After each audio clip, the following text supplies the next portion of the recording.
Hello, everyone, and welcome to the Education Town Hall with Judy Stahl. Very happy to have you here today. My name is Ren Manning. I'll be the moderator tonight, this afternoon for our town hall. And we are in Zoom and we are also on Facebook Live. So we will be going through some questions that were submitted by voters throughout the district. And we'll also have some time for additional questions from any of you who are watching. So as we go, if any questions come up, feel free to put them in the chat if you're in Zoom, or the question answer function at the bottom of the screen as well. And our lovely events manager, Sam Wright, who's also here tonight, will be helping moderate some of those questions as well. And if you're on Facebook Live, feel free to put questions into the comments, and we will also be reading those out too. So with that introduction and welcome, I would love to turn it over to the candidate herself, Judy, for an opening statement. Thank you, Ren, and hi, Sam, glad you're here. And hello to all of you who are here to attend our Education Town Hall. My name is Judy Stahl, and I am your Democratic nominee for Arizona State House for Legislative District 1. It is my privilege to be running as the only Democrat in the State House LD1 race.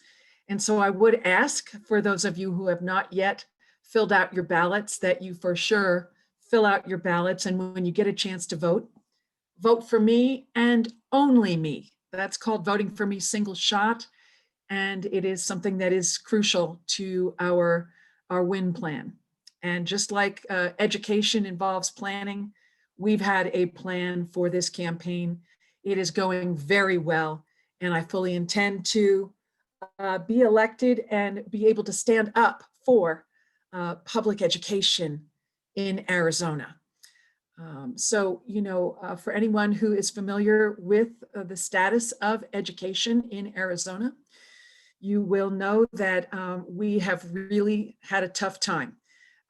We have not, at the legislature where the budget is determined, made the decision to prioritize education in the way that is necessary for us to be where we need to be. So a lot of the data that will be shared, the questions that will be responded to today, are going to have to do with all of the things that need to happen in order to provide our children with the education that they deserve so that Arizona can be strong. Education is the cornerstone of our state structure, of our function as a society, is making sure that our children are educated. So it's really exciting for me to be here with you today.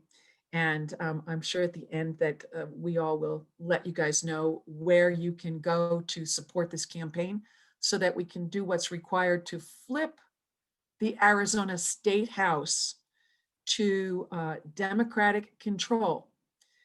We still have a Republican governor. We're not sure what's going to be happening with the state Senate, but we're very close to flipping the state house. And the reason why that's important, even though my concerns and our concerns regarding education rise above party, but you'll see in some of the questions that we'll be answering that because the state legislature determines the budget, it is imperative that we flip the state house so that Democrats can have a voice in what happens with the state budget, which will be able to prioritize education.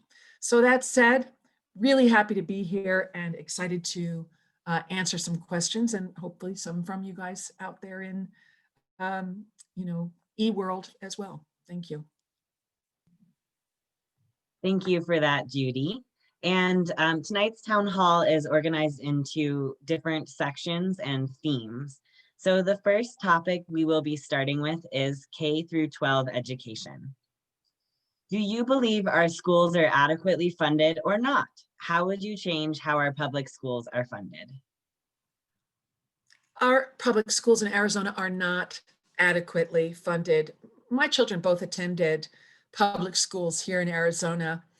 And while they are now adults in their mid-20s and early 30s, Nonetheless, not that many years ago, my children were attending public schools here in Arizona. And at the time that my children were here, the schools were fairly well funded and began to go down in funding after the Great Recession of 2009, which started in 2008, after President Obama became, the problems were in existence before President Obama was elected, just to be clear on that. So 2008, when we had the great downturn, everybody was struggling, but we have not brought our public education funding above the 2008 level. So we were already drifting down to the bottom of the pack for our 50 states in terms of education funding, by 2008. We're just barely back up to 2008 levels now, even though it's 2020. And we have tremendous need for education. So this is the requirement of the state legislature. It does say in the Arizona Constitution that the state legislature will provide general and uniform public education for our K through 12 at least. And general meaning everybody, and uniform meaning, equal, the same. So the same education for everybody. We have nothing close to that. And so yes, we need to reprioritize funding our public education system, and that's going to require a lot of work because it's a very complicated deal. But the first thing that has to happen is I've got to get elected, and we need to get some input from from what is right now half the House, just about half the House. The House of Representatives has 29 Democrats and 31 Republicans, as of 2020, before the election.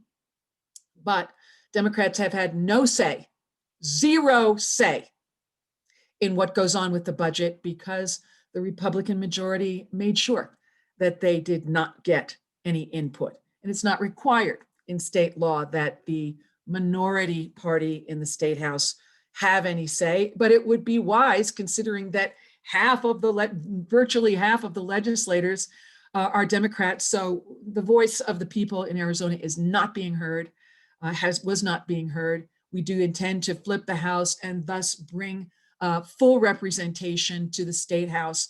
And of course, Democrats will include our Republican associates, fellow legislators, in the discussion of the budget because we all have good ideas to move Arizona forward, and we must. Thank you, Judy. And this next question really does relate to what you were just sharing as well. So to go back to that idea, the Arizona Constitution guarantees every Arizona child a general and uniform public education. So the question is, have we achieved this? If not, what steps should be taken to ensure equity between school districts?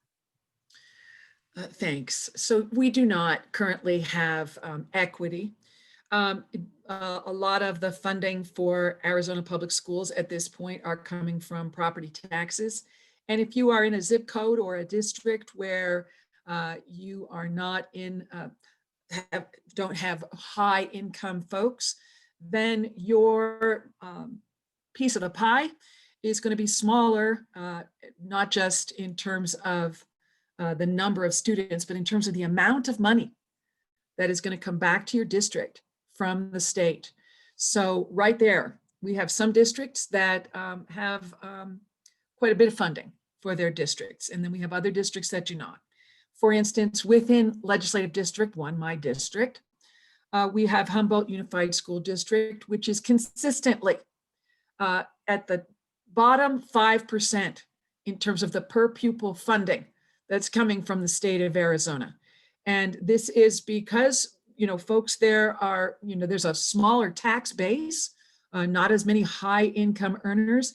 And yet this area where we, pay the proverbial pine cone tax because we're up in the high country, we don't have the incredible heat of the lower deserts, it's more expensive. It's more expensive to live here. So it is excruciating for teachers to try and make it on the salaries that they've got, for the schools to provide for the capital expenses, to provide the just safe facilities, and to make sure that we have what we need for our students, without me even getting into the issues related to the COVID-19 pandemic and what it's like to be in rural districts. I can tell you that HUSD is working very hard. They've brought forward a bond, and they want to make sure that they can provide for capital expenses.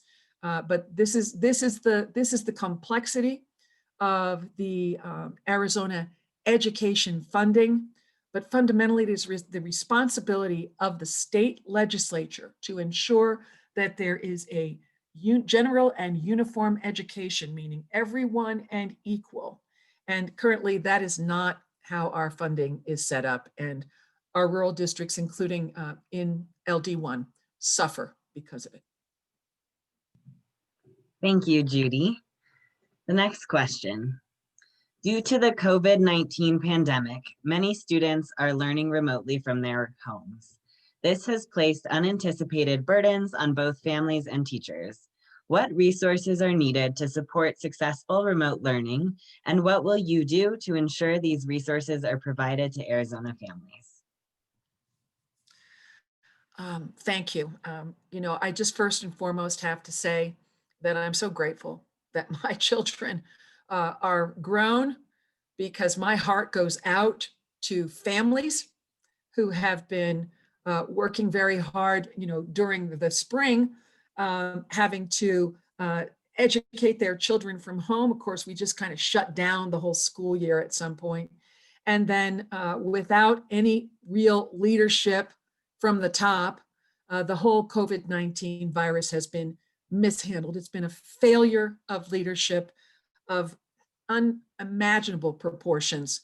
All you need to do is look and see Jacinda Ardern, who just got reelected as the Prime Minister of New Zealand overwhelmingly, who as a leader addressed the COVID-19 virus from the top, from leadership, where she got all of the information needed from the experts, the scientists, the medical folks, to understand what needed to happen to protect her people and her community.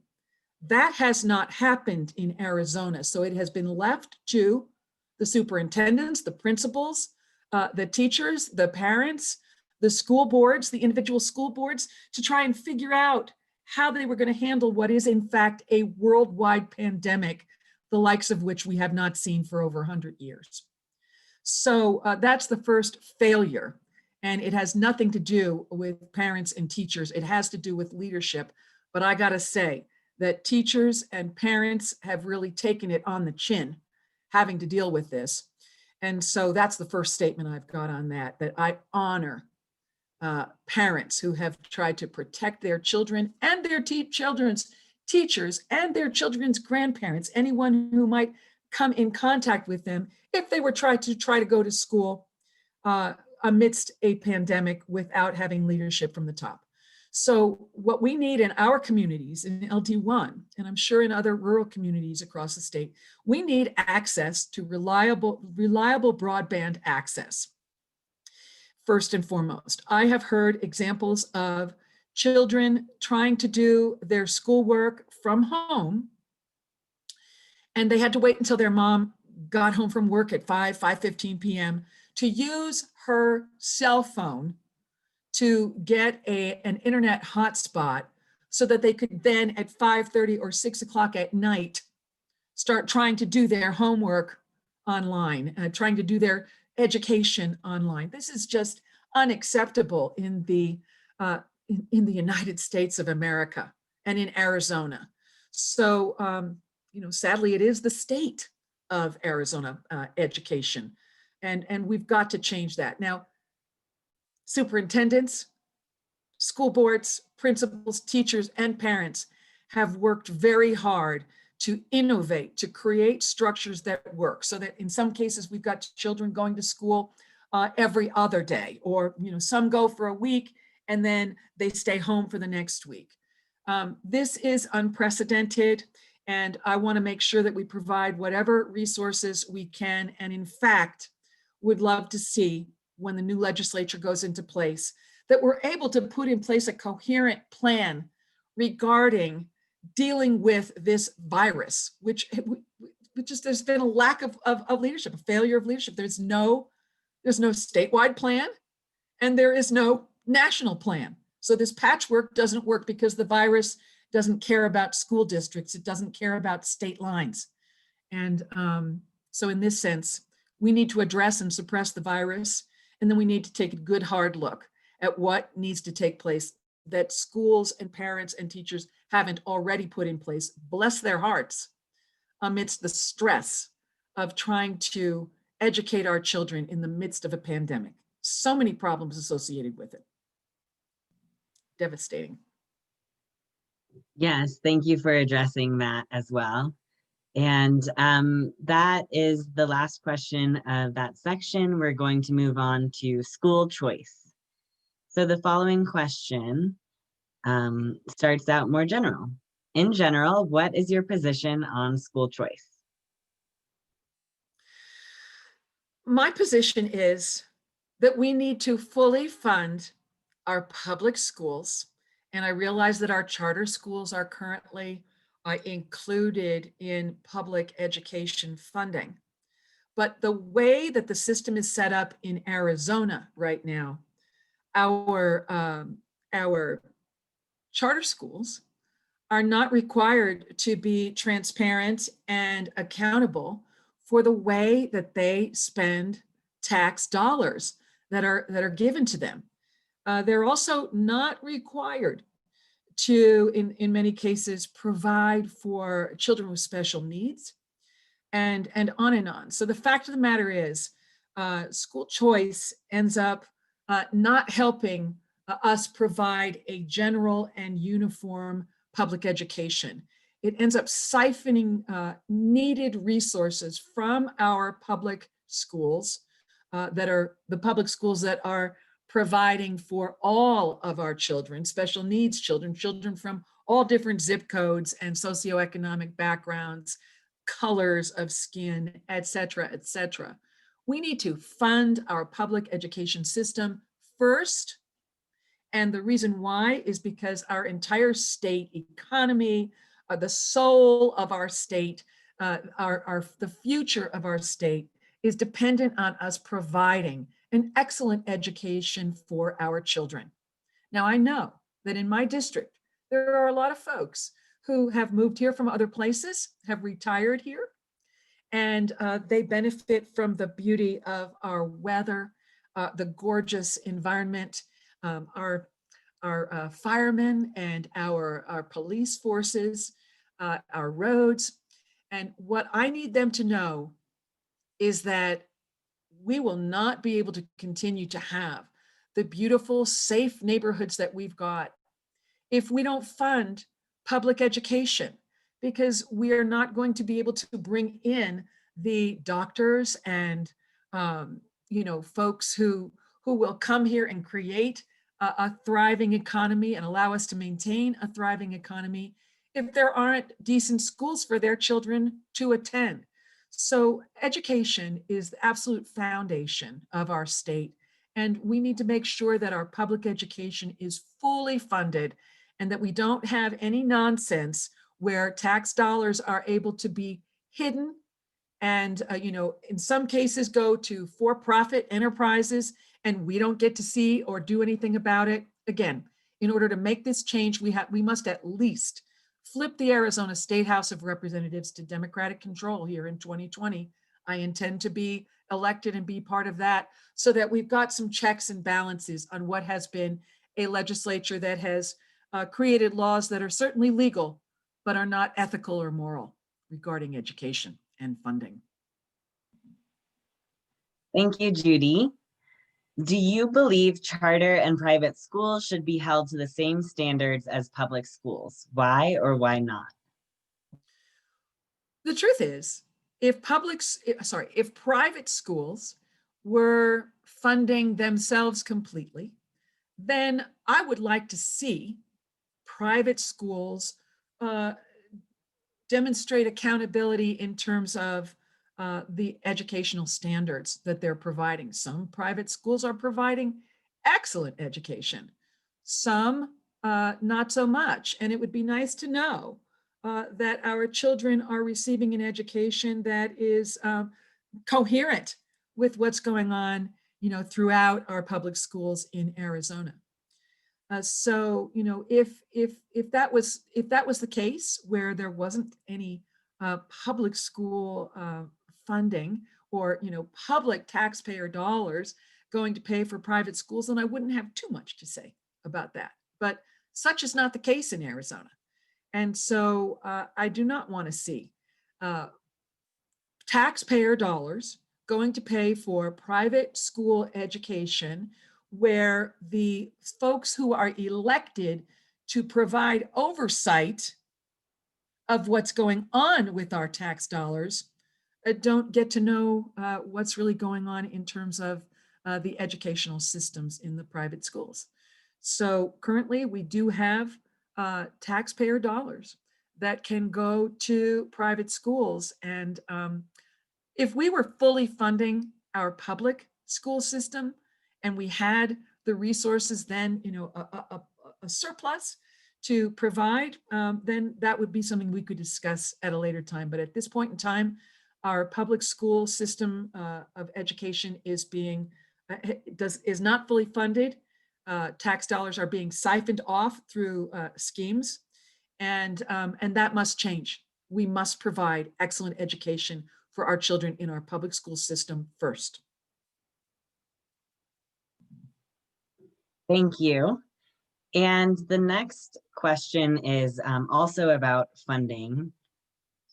Your opponents have openly supported the Empowerment Scholarship Program, which provides families with funds to cover the expenses of attendance at private schools. Where do you stand on ESAs, and what changes, if any, would you like to see?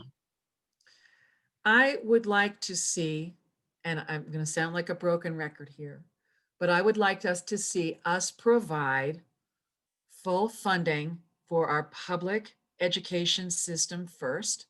When ESAs were first put in place, they were put there specifically for really special needs children. But the fact is that the legislature has approved all sorts of, they've thrown in everything but the kitchen sink in terms of who can now receive ESAs. And it's siphoned off money from our already underfunded schools. So we cannot be giving away our funds, our tax dollars to ESAs, especially when oftentimes these go to folks who already are able to provide for their children, extras in terms of education. We need to provide for our public schools, which are currently underfunded, and bring those up to snuff, and then look again at how to put forward special programs for special needs children without having it become a free-for-all of really unethical funding based on what one party ruling and running the Arizona legislature has allowed for. And this is even more true when it comes to our rural school districts. Currently, Humboldt Unified School District is running a bond for expenses that they absolutely need to have covered. And Prescott Unified School District is running an override to continue to fund an override that was created, which will bring teachers in Prescott Unified closer to the average of what teachers are making in Arizona. Currently in Prescott Unified, they make like 6,000 less than the average teachers in Arizona, and this would bring them to 3,000. So that's not something even that the state of Arizona is doing. That's something that's happening at the level of the school district. But the complicated way that Arizona schools are currently funded allows for a lot of nonsense to take place. And we need that overhaul at the State House in order to bring Democrats into the process of funding. And we, of course, will include Republicans in those discussions, but currently that's not the case. So I need you to vote me in.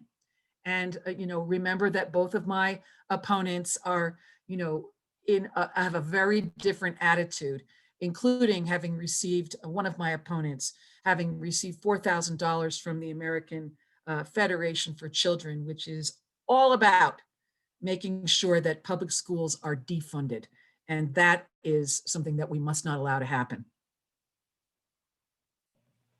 Thank you. And this next question is about higher education. What is your opinion about free college education? Should community college be free? What about four-year public universities? How would this be paid for?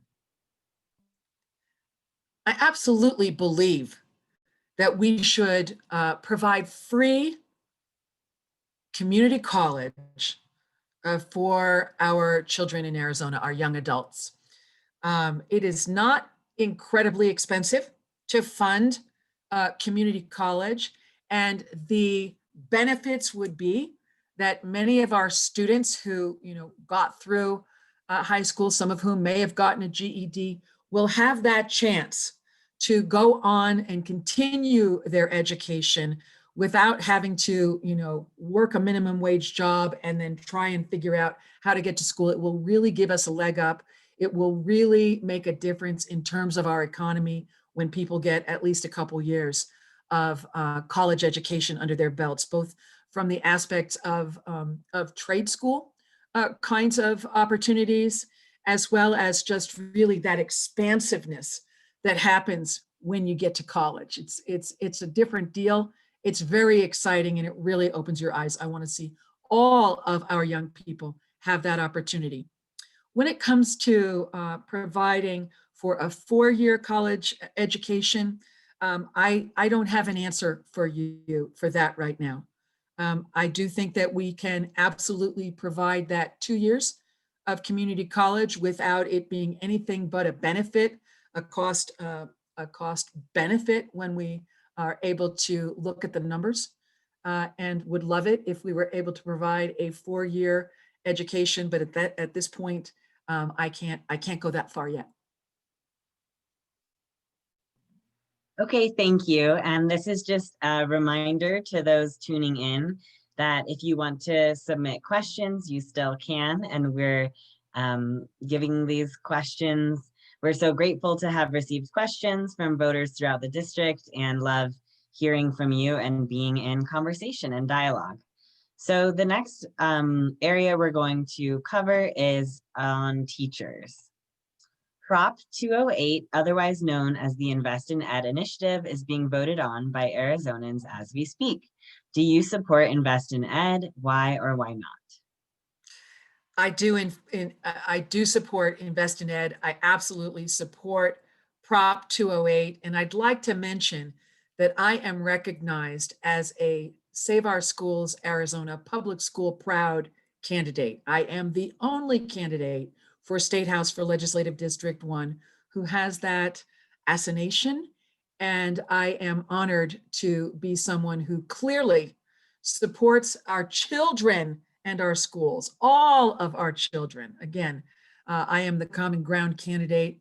I will be the voice, the strong voice for all of us in our district when elected, because we need to be unified. We need to come together around the fact that our children need to have excellent teachers and excellent resources. Currently, Arizona is absolutely at the bottom of the barrel when it comes to funding public education. We are 49th, 48th, 49th, 50th. We're always down there in the bottom three in terms of per pupil spending, in terms of teacher salaries. And so what Prop 208 will provide is a surcharge of 3.5 cents on the dollar for every dollar of income that is made above a base of $250,000 for an individual and $500,000 for a couple or a family. Now, I've heard it said, oh, it's going to hurt small business. Well, let me tell you this. if you're running a small business, I've run a small business for decades. If you're running a small business and your income, your personal income from that business goes over $250,000 a year after all the expense of running your business, then you are doing awfully darn well. And I believe that it is absolutely reasonable to expect that our community members who are doing quite well financially can provide 3.5 cents on the dollar for every dollar above that $250,000 minimum income that you've made as an individual, or 500,000 plus as a family, to make sure that we are able to provide for our teachers what they need in Arizona. It's all going to come back to us. It's all going to come back to us, because right now what's happening is teachers are leaving our state. I don't know if we've got questions about this later on, but I can tell you that in an article that came out through ArizonaFamily.com on September 18th, over 750 teachers in Arizona have quit, and they have quit since August 31st of 2020. So this article is from a month ago, and we already had over 750 teachers who had quit our schools in the first 3 weeks that schools were in session. It's horrifying. We have over 1,700 teacher positions that are vacant. We've got over 3,000 teacher positions that are filled using alternative methods. And those alternative methods include having long-term substitute teachers. So our children don't have a teacher who they know is going to be there. They don't have that consistency. And along with the horrors that have been wrought by the failure to address the COVID-19 pandemic by the governor, and by, at the national level as well, by not having a uniform response, we just have children right now who are really in desperate situations where they're just left out on their own. And to not then have that one teacher who you're going to see. And let's face it, all of us growing up had a teacher who we love, who made a huge difference in our lives, who we will remember forever. When children are young, they are so impressionable. They need to have that consistency in order to be able to learn and grow mentally, emotionally, and physically, as well as, I would say, spiritually. Thank you, Judy. And the next question is, what qualifications should teachers have? Well, teachers are amazing. Oprah says teachers are her favorite people. My big sister, who's actually probably 105 pounds, 5'2", a yoga teacher now, but was a public school teacher for over 30 years. You need to be someone who's organized. You need to be someone who cares. You need to be someone who is collaborative. You need to have the capacity for empathy, and you need to be able to run a classroom, maintain the respect and the order in your classroom. Along with that, you need to know your reading, writing, and arithmetic. And my gosh, these are qualities that a lot of people don't have. And these are teachers, and I'm not talking about teachers, but a lot of people don't. So the fact that we're not fully paying our teachers what they deserve for what they provide, teaching our children, our ultimate investment, our children, is just crazy, is what it is. And it needs to change. So, NAU, Northern Arizona University, was originally the Arizona Teachers College, training teachers. We have a branch of NAU here in my district in Prescott Valley. And of course, a lot of people are getting their education online now. Education is transforming as we speak because of the virus, and life does change and evolve. But we need to make sure that our teachers, not only that they are able to get their undergraduate degree and that they've got the qualities mentioned earlier, but that they know when they are hired that they're going to be able to make a living wage and actually have a career as teachers. Otherwise, they're going to have to do things like A teacher told me recently, as someone who's on a school board in our district, who said that he had a teacher who had to leave because they could make more money as a camp counselor in upstate New York than they could make as a teacher in this school district within Legislative District 1. Now, this is shameful and must change. So teachers need continuing education as well, and they love it. Teachers, all the teachers that I know are perennial students. They want to learn more. They're curious, they're vibrant, they're enthusiastic, and they love children. So these are special people, and they deserve to have a wage, an income that matches their commitment and their skill. Thank you. And what should Arizona do to retain qualified teachers? Well, first of all, it looks like what we're going to have to do is we're going to have to flip the state house, at least flip the state legislature as well, but flip the state house so that the almost half currently legislators who are elected Democrats have some say in what goes on with the budget, because we will prioritize education. Currently, we spend less than 50 cents on the dollar in our current budget on education. We need to flip that. We need to spend more on our budget for education in this state. And anyone who thinks we can't is just frankly is not looking at what's really going on, because our children matter, their education matters, and our economy is going to do just fine if what we do is make sure that we've got excellent education for our children. So Democrats will prioritize education and will make sure that the budget reflects that. So that's what we need to do first. I mean, when a teacher can come to, can start teaching in Arizona, and as I heard one of my teachers say down in the Maricopa LD1 part of our district, teachers down there and the districts down there are known for training new teachers, giving them just crackerjack skills. And then once they get those skills, they end up leaving the state because they can make $10,000 more right across the border in our neighboring states. And most people, just can't afford to pass up a $10,000 a year raise when you're at the exact same level of competence. So we've got to pay our teachers more, and that is going to be something that the legislature is going to have to work on. It's very complicated, but it can't be shirked. We have to be transparent, and we have to be dedicated to making sure that our teachers are paid what they deserve, or we will continue to lose these crackerjack teachers, even after they've been trained here, not just in the school where they go to, but once they're teaching, getting that training on the job. It's really a travesty is what it is. And not for lack of excellent teachers. They're doing what they can with very little. They need to have what they need.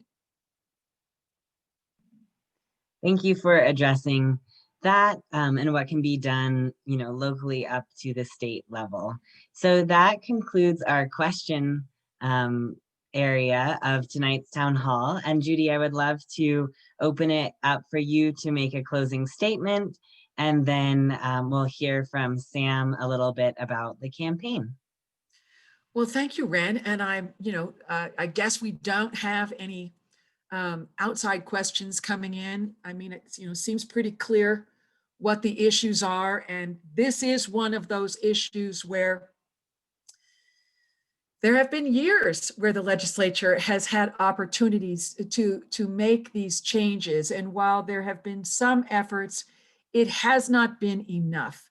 Thus, you see that school districts in Legislative District 1, such as HUSD, Humboldt Unified, and Prescott Unified, are having to go for these bonds and overrides to provide really what are basic resources to make sure that our schools run well and that our classrooms run well, our classroom sizes can be smaller, that we have the number of counselors we need. That's another thing where Arizona is at the bottom of the barrel. The average ratio of counselors to students is like one counselor to 420 students is about the average, maybe 450 students, is about the average across the United States.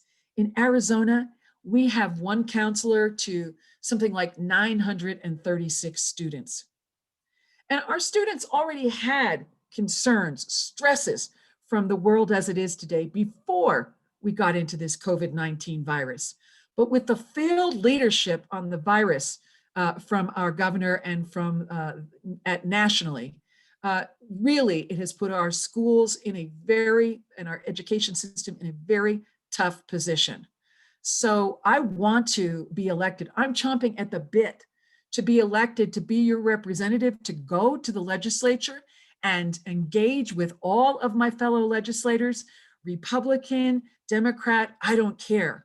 If we can have a civil conversation where we determine that we share the value of making sure that our children have an excellent education, I will work with you to make sure that we fund our education system, which is a charge of the state legislature. I've heard legislators say, well, it's really not the legislature, it's how the schools determine to spend their money, or they're spending too much money on administration in the schools. You know, I have talked to teachers and parents. I am engaged with these folks, and they will tell you that administrations, at least in my district, are not making huge amounts of money. They are doing everything they can to make sure that our children get an excellent education. When elected, I will not pass the buck.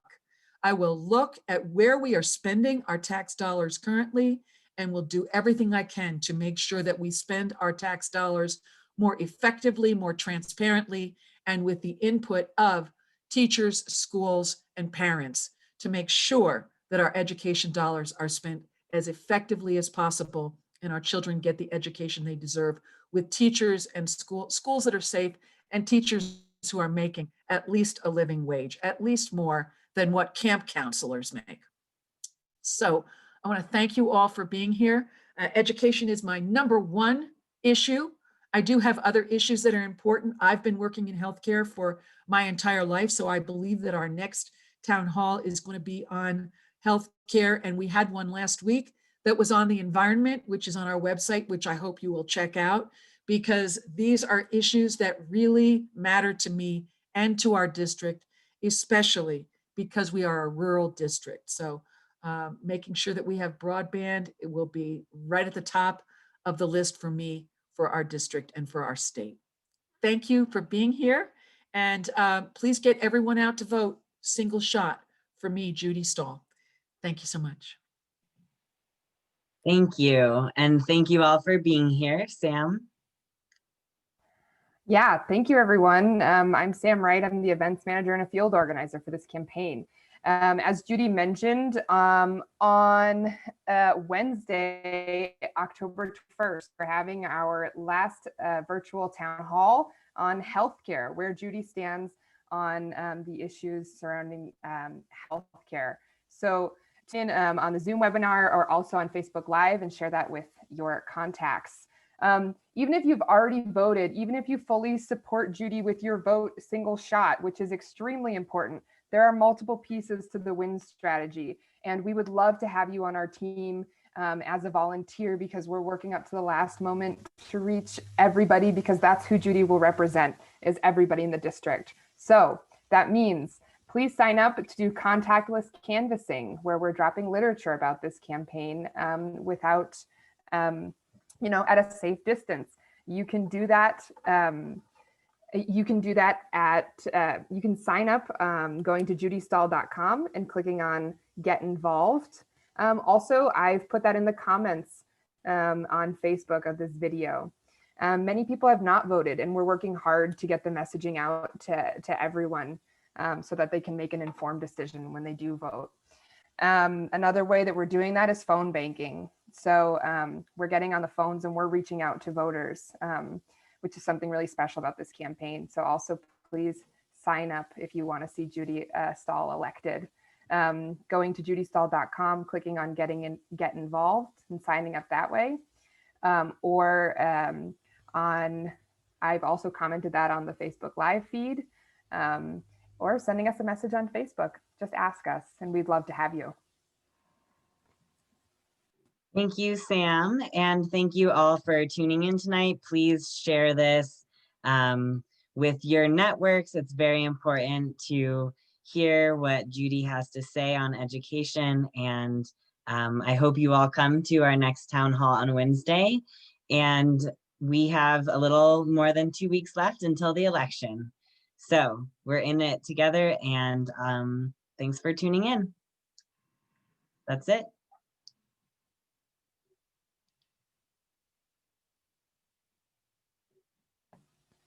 Oh, thanks, Ren. Thanks, everybody. Bye. Have a good evening. Bye.